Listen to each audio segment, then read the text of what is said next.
एकलव्य की कहानी। बहुत समय पहले की बात है। यह महाभारत काल की कथा है। हस्तिनापुर राज्य का समय था, जब वहाँ के राजकुमारों को महान गुरु द्रोणाचार्य शस्त्र विद्या की शिक्षा दिया करते थे। वन और भील जनजाति। गंगा और यमुना के किनारे बसे घने जंगलों में भील जनजातियां रहा करती थी। इन्हीं में एक बालक जन्मा, जिसका नाम था एकलव्य। एकलव्य बचपन से ही तेज, साहसी और पराक्रमी था। वह धनुष बाण देखते ही मोहित हो जाता और तीरंदाजी का अभ्यास करने को मन ललचाता। लेकिन उसका परिवार राजघराने या क्षत्रियों जैसा नहीं था। भील लोग शिकार करते, जंगल से फल फूल इकट्ठा कर जीवन यापन करते थे। द्रोणाचार्य की ख्याति। समय बीतने के साथ एकलव्य ने सुना कि हस्तिनापुर में एक महान गुरु है, गुरु द्रोणाचार्य, जो स्वयं परशुराम के शिष्य हैं और जिनसे बड़े बड़े राजकुमार शिक्षा प्राप्त कर रहे हैं। कौरव और पांडव सभी राजकुमार धनुर्विद्या उसी से सीखते थे। एकलव्य के हृदय में भी यही इच्छा जागी, काश मैं भी द्रोणाचार्य का शिष्य बन पाऊं और तीरंदाजी में निपुण हो जाऊं। गुरुकुल में प्रवेश की कोशिश। एक दिन एकलव्य ने साहस किया। वह गुरु द्रोणाचार्य के गुरुकुल पहुंचा।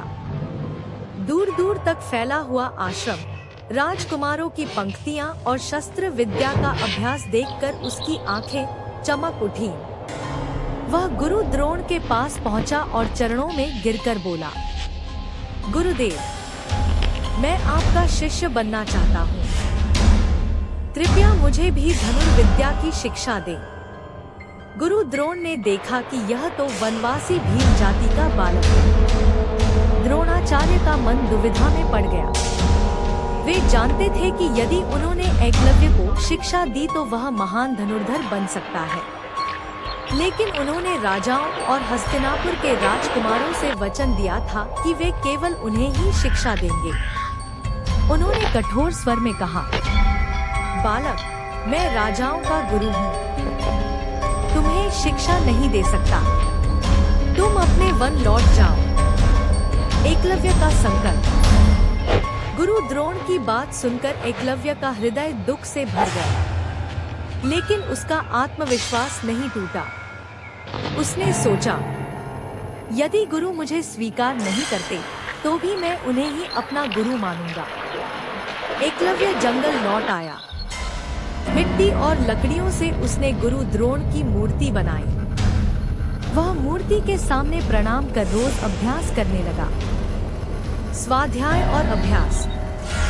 घने जंगलों में, अकेलेपन में, बिना किसी शिक्षक के एकलव्य ने अपने अभ्यास की शुरुआत की। सुबह सुबह उठकर वह मूर्ति को प्रणाम करता, धनुष उठाता और तीर चलाना शुरू करता। धीरे धीरे उसकी साधना गहरी होती गई। उसके तीर इतने सटीक लगते कि हिरण, पक्षी और यहाँ तक कि चलते हुए लक्ष्य को भी भेद देते। वन के प्राणी और साथी भील उसके कौशल को देखकर दंग रह जाते।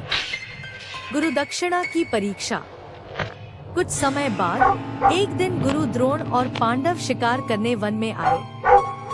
उनके साथ अर्जुन भी था। अर्जुन को विश्वास था कि वह संसार का सबसे बड़ा धनुर्धर है।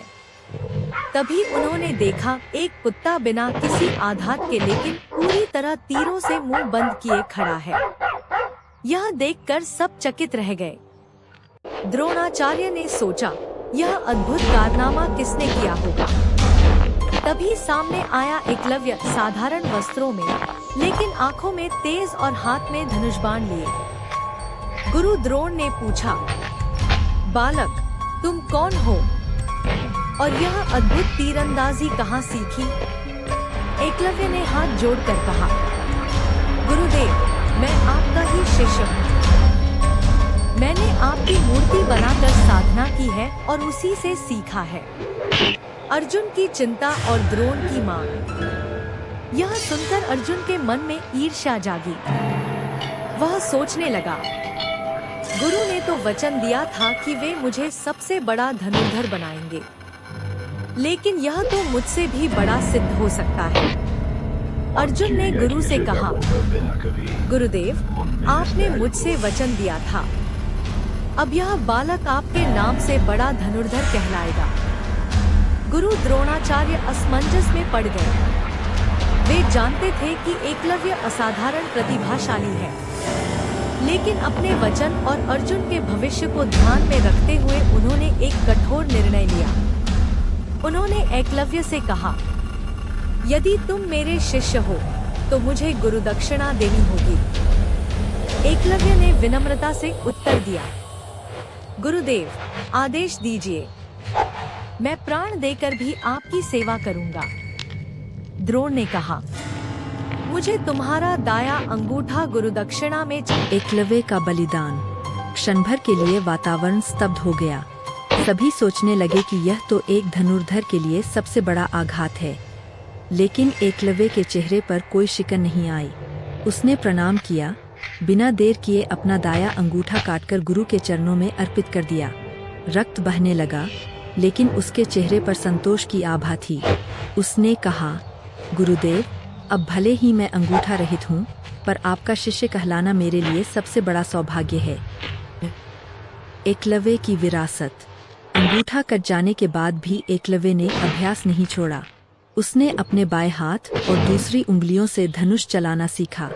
हालांकि वह पहले जैसी गति और सटीकता प्राप्त नहीं कर पाया, लेकिन उसकी मेहनत और समर्पण ने उसे अमर कर दिया।